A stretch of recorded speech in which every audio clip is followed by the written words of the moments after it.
जो बीमारी सबसे बड़ी इस जीव को लगी है उसका जिक्र नहीं। अगर उसको हम समझ जाएं तो इन छोटी मोटी बातों की तरफ तो हमारा ध्यान ही नहीं जाएगा,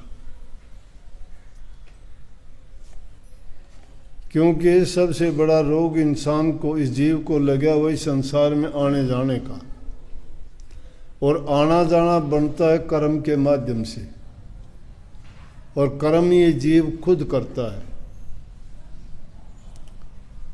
तो अब जो बात आई थी कि सतगुरु पूरा जो मिले मिटे कर्म का लेखा, अब कर्म का लेखा मिटवाने के लिए कहीं ज्योतिषी बैठे हैं, कहीं पंडित बैठे हैं, कहीं पूजा करने वाले बैठे हैं, कहीं आप दूसरे ऐसे लोगों के पास जाते हो जो प्रपंच रच के आपको भ्रम में डालते हैं या इधर उधर की बात बता के फंसा देते हैं।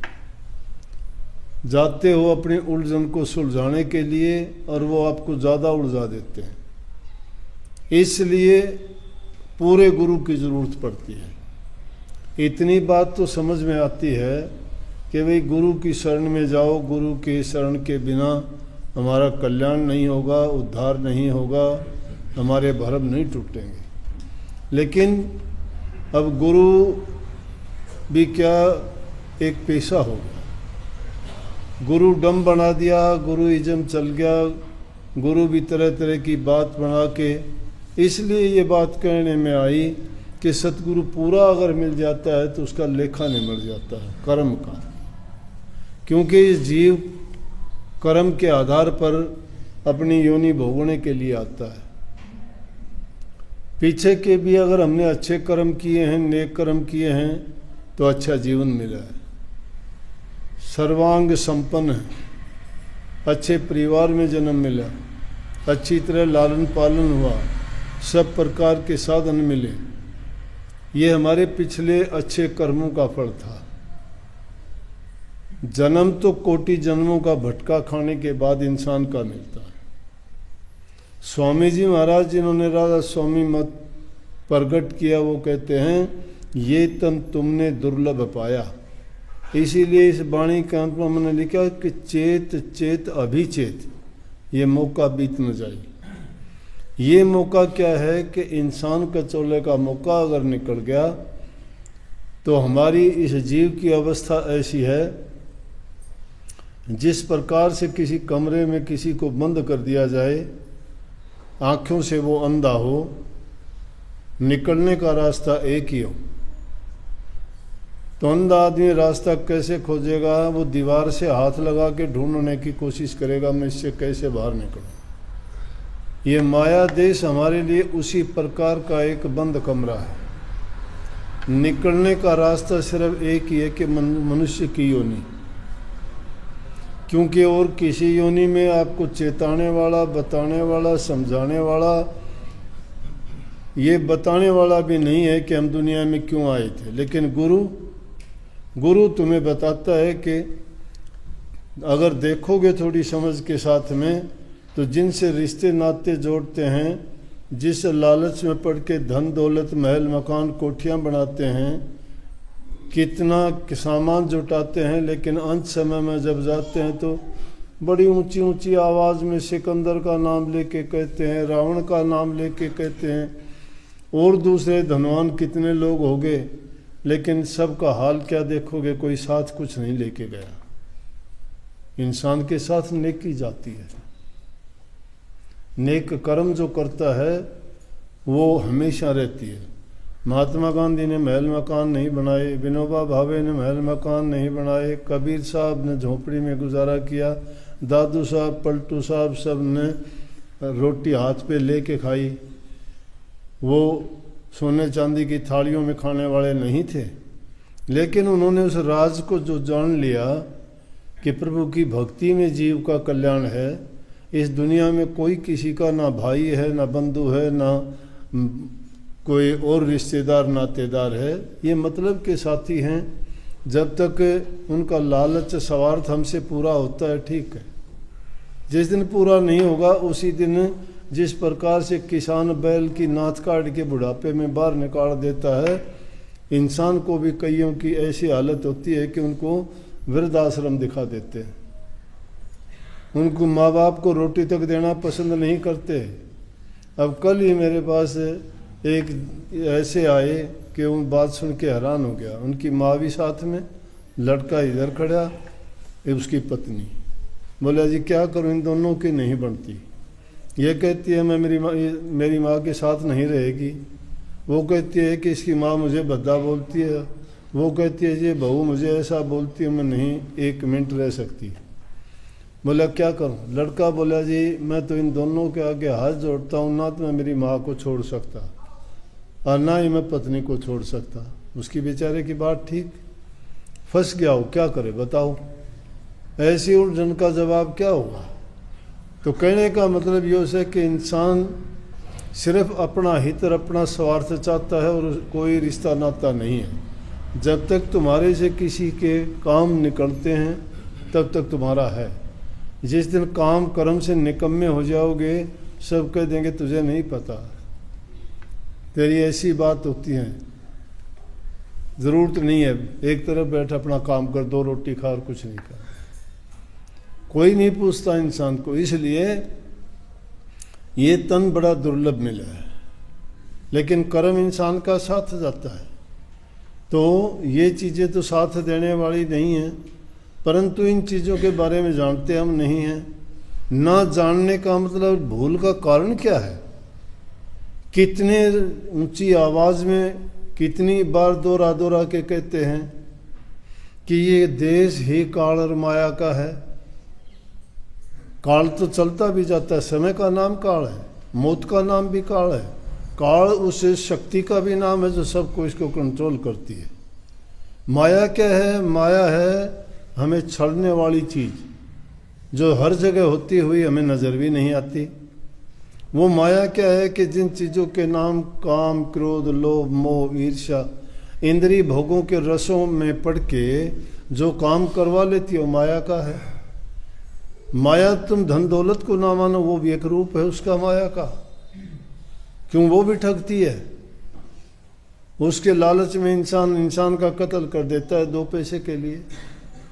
वो माया ही तो है। जो छड़ने वाली शक्ति है वो माया है। इसलिए किसी को ये समझ नहीं आती कि इस काल और माया के देश में हम किस तरह से निर्वाह करें। लेकिन सतगुरु जो होगा उसको जो त्रिकालदर्शी है वो भूत, भविष्य और वर्तमान को जानता है। भूत को इसलिए जानता है रूह कहाँ से आई थी, पैदाइश क्या थी, कैसे आ गई। भविष्य को इसलिए जानता है कि जो कर्म अब नहीं बनाओगे भविष्य बर्बाद हो जाएगा। वर्तमान काल सबसे अच्छा है कि इसमें जो काम नहीं करेगा उसको पछताना पड़ेगा। भूत और भविष्य की बात को छोड़ के जो आपका वर्तमान काल है, हाजिर समय है, इस काल का पूरा लाभ उठाओ। ये मौका है, ये अवसर है, ये फागण मास है रूह के लिए। ये सबसे उत्तम जीवन है इंसान का। इसलिए कही कि ये तन तुमने दुर्लभ पाया, कोटि जन्म जब भटका खाया, या को अब वृथा मत खो, छिन छिन चेतो भक्ति कमाओ। भक्ति करो तो गुरु की करना, गुरु की भक्ति करो। अब आप कह दो कि गुरु की भक्ति तो व्यक्ति की पूजा होगी, व्यक्ति पूजा है ये। परमात्मा को छोड़ के आपकी पूजा करें, परमात्मा को जानते ही नहीं। क्या है परमात्मा? मनुष्य द्वारा निर्मित प्रतिमाओं को आप परमात्मा कहते हो, या किसी जल पेड़ को परमात्मा कहते हो, या तुम्हारी बनावटी देवता जिनको मानते हो उनको परमात्मा कहते हो। जो योनि में आता है, मरता जीता है, वो परमात्मा नहीं होता, वो परमात्मा नहीं होता। गुरु भी परमात्मा के और तुम्हारे बीच में कड़ी है। वो कड़ी तुम्हें उससे जोड़ देती है, रास्ता दिखाने वाले हैं, वो भ्रम निकालते हैं हमें। इसलिए कही कि पूरा गुरु जो मिल जाएगा ना वो तुम्हें रास्ता दिखा देगा। तुम्हारा कर्म काटते, कर्म को कब इंसान काट सकता है? कर्म को देख के रोते हैं, चिल्लाते हैं, दुर्घटनाएं होती हैं, अपने साथी मर जाते हैं, कहते हैं कि परमात्मा ने गलत किया। अरे परमात्मा ने गलत क्या किया? जो कीड़ी से लेके हाथी तक सबका लालन पालन करता है, वो इतनी पूरी की पूरी सृष्टि को रचने वाला, चलाने वाला, और उसकी बातों में हम कमी निकालते हैं, उसकी बातों में कमी नहीं है। हम उनसे ज़्यादा बुद्धिमान ज्ञानवान नहीं हैं, ये उसकी रचना का खेल है, वो जो करता है। लेकिन वो भी करता नहीं है, वो जो भी जैसा करता है वो उसको भुगतते हुए देखता है। वो उनके लिए सिर्फ इतना करता है कि व्यवस्था बनाता है कि पाप किया है तो तू पाप की जगह चला जा, पुण्य किया है तो पुण्य की जगह जा, और भक्ति करके कल्याण के रास्ते पे चला तो मुक्ति को पा। उसका कोई दोष नहीं, कोई उसका इस बात में हस्तक्षेप नहीं है कौन क्या करता है। अगर उसका हस्तक्षेप होता तो डाकुओं को, ठगों को, लुटेरों को क्यों होने देता? नहीं, उसने जीव को आज़ादी दे दी, जीव को पैदा करके भेज दिया, यहाँ सौंप दिया काल महाराज को। काल महाराज अपने इशारे से नचाता है। परंतु जो बात कही कि भक्ति करो तो गुरु की करना, गुरु की भक्ति है क्या कि गुरु की आज्ञा का पालन करना। गुरु की भक्ति ये नहीं कि गुरु की पूजा ये नहीं कि नोट चढ़ाओ, कपड़े चढ़ाओ या प्रसाद लेके जाओ, ये पाखंड है। कोई लेके जाता है वो उसका भाव है, जो लेके नहीं जाएगा वो लेके आता भी नहीं है। प्रकृति का नियम है, जो जैसा दोगे वैसा मिल जाएगा आपको। किसी को प्यार देते हो प्यार मिलेगा, इज्जत देते हो इज्जत मिलेगी, नफरत देते हो नफरत मिलेगी। वो कोई देता नहीं तुम्हें, तुम खुद देते हो। तुम दे के देखो किसी को, एक को अगर हंस के बोलोगे वो तुम्हें गले से लगा लेगा। एक की तरफ तुम आंखें निकाल के बात करोगे वो तुम्हें दृष्टि भर के भी नहीं देखेगा। इसलिए जैसा तुम अपने प्रति करवाना चाहते हो वैसा तुम खुद किया करो, लौट के तुम्हारे पास उससे 1000 गुना आएगा। प्रकृति का नियम है, एक दाना भी अगर किसान खेत में जाके बोता हजारों दाने पैदा होते हैं उस जैसे। प्रकृति का नियम अटल है, उसमें कोई भी तब्दीली नहीं है। जो ज्ञानवान है वो तो समझ जाते हैं, मूर्ख लोग शोर मचाते हैं ये ऐसा क्यों हुआ, परमात्मा की गलती है, ये नहीं करना चाहिए था। नहीं, वो जो कहते हैं होनी तो होके रहे, अनहोनी ना हो, तुलसी मन मैदान में तान बिछोना सो। होनी होके क्यों रहेगी? होनी किसी ने नहीं करी। होनी है क्या? प्रारब्ध कर्म जो हमने किया उस कर्म का फल है वो। होनी कहते प्रारब्ध को इसनो नहीं मिटांदे क्यों? जब दारू हुंदा होनी दा तो रामचंद्र बन जांदे क्यों? सीता सतवंती नू फड़ के चोरी राकस ले जांदे क्यों? बड़ा इलाज हुंदा कर लेंदे इतने दुष्ट खांदे क्यों? राजा नल रानी दमयंती बन बन धक्के खांदे क्यों? बड़ा सियाणा राज युधिष्ठिर जुआ दुष्ट खिलांदे क्यों? ये क्यों हुए? प्रारब्ध के बस हुए, ये उनके परिणाम के बस हुए। बहुत चतुर थे, बहुत सियाणे थे, बड़े ज्ञानवान थे, तो वैसे उन्होंने गलतियां क्यों की? उनके बस की वह कर्म का फल था। लेकिन अगर सतगुरु के कहे में वो काम करते तो ऐसा नहीं होता। अगर सतगुरु उनको जो रास्ता दिखाता और उनको बताता उसके अनुसार चलते, लेकिन उसके अनुसार नहीं चलते तो उनको कष्ट उठाना पड़ता है, कोई भी हो। ये नहीं कि सर्वथा अगर गलती होती है तो भी गुरु को मंडो। इसलिए सत्संग की सतगुरु की महिमा गाई। सतगुरु तुम्हें क्या देगा? सब कुछ दे देता है, लेकिन लेते नहीं हो। लेने का मतलब तुम किस चीज़ को लेना मानते हो? जो चीज़ तुम्हें इन आँखों से दिखाई देती है, जिसका आकार है, उसके गुण दोष हैं, वो चीज़। लेकिन जो चीज़ तुम्हें दी जाती है भक्ति करने का, जिसको नाम कहते हैं, उपदेश कहते हैं, मंत्र कहते हैं, उसमें क्या स्वाद है? वो रसहीन है, स्वाद नहीं है कोई भी। कष्ट ही कष्ट भरे हैं उसमें। जो ही उसको अपनाने की कोशिश करोगे दुनिया भर की आफतें आपके ऊपर टूटी पड़ेंगी, सच्ची और झूठी भी। एक भी संत महात्मा फकीर का बताओ जीवन सही गुजरा हो तो किसी का भी। दुनियादारों ने सबको, क्योंकि उनको उनके विपरीत बात लगती है, परमात्मा के विपरीत नहीं है वो, लेकिन वो समझते हैं कि देखो कितने मूर्ख हैं। संत पलट के जवाब नहीं देते। किन के साथ क्या क्या हुआ? रविदास जी के साथ देखो, कबीर साहब के साथ देखो, कितनी बार उनको कभी जंजीरों में बांध के, कभी से कहीं बंद किया, कितनी यातनाएं दी गई। कहाँ नानक साहब, दुनिया में सिख धर्म फैला हुआ है, जेलों में चक्की पिसाई। कहाँ पलटू साहब ताते तेल की कढ़ाई में डाल दिया, 5वां गुरु अंगद साहब को जहांगीर ने गर्म पानी और ताते तवों पर डाल के उसके जीते जी उनको मुर्दा कर दिया। क्या बिगाड़ा था उन्होंने? लेकिन वो हंसते हुए, कहाँ तेग बहादुर का दिल्ली में शीशगंज गुरुद्वारा बना, सिर काट लिया। क्या किया था उन्होंने? उन्हीं का एक सेवक आके कहने लगा कि अगर आप कहो तो मैं इनका नाश कर दूं। बोला कैसे करेगा? बोला कि आप जो गन्ने चूसते थे उसके छिलके चूसा करता, मेरे अंदर इतनी शक्ति है, मैं इनको सबको तबाह कर सकता हूँ। बोला अरे मूर्ख, तू जिसके गन्ने चूसे हुए छिलकों को चूस के ये इतना दम भरता है कि मेरे अंदर इतनी शक्ति है मैं इनको तबाह कर दूँ, तो जिसने चूसा करता उसमें कितनी शक्ति है? वो क्यों नहीं बिगाड़ता इनका कुछ भी? कि मालिक का हुक्म है, ये कर्म है, ये प्रारब्ध है। इसलिए मैं कहता हूँ जब इस रास्ते पे मीरा बाई के साथ क्या नहीं हुआ, और मीरा बाई ने तुलसी साहब को लिख के भेज दिया कि मेरे अपने ही मेरे से इतने नाराज़ हो चुके हैं कि मुझे मार देना चाहते हैं, मुझे जहर देना चाहते हैं, मेरी बहुत वो कहते हैं कि तुम अच्छी नहीं है, कुल की बदनामी करती है। बोला कि हमारे लिए बताइए क्या उचित है।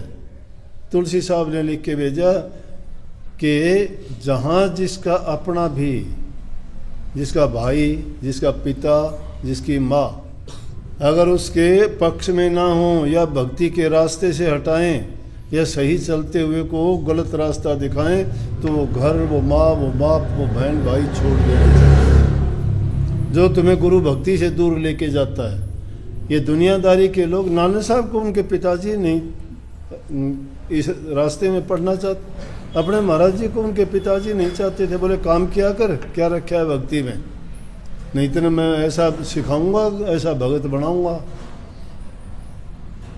ये इसलिए कहूँ ये इतना आसान तरीका नहीं, उस नाम में कोई रस नहीं है, भक्ति में कोई आनंद नहीं है, बड़े दुख हैं इसमें, बड़े कष्ट हैं। जो चलते हैं उनको पता लगता है, वो दुनियादारी के काम का आदमी नहीं रहता।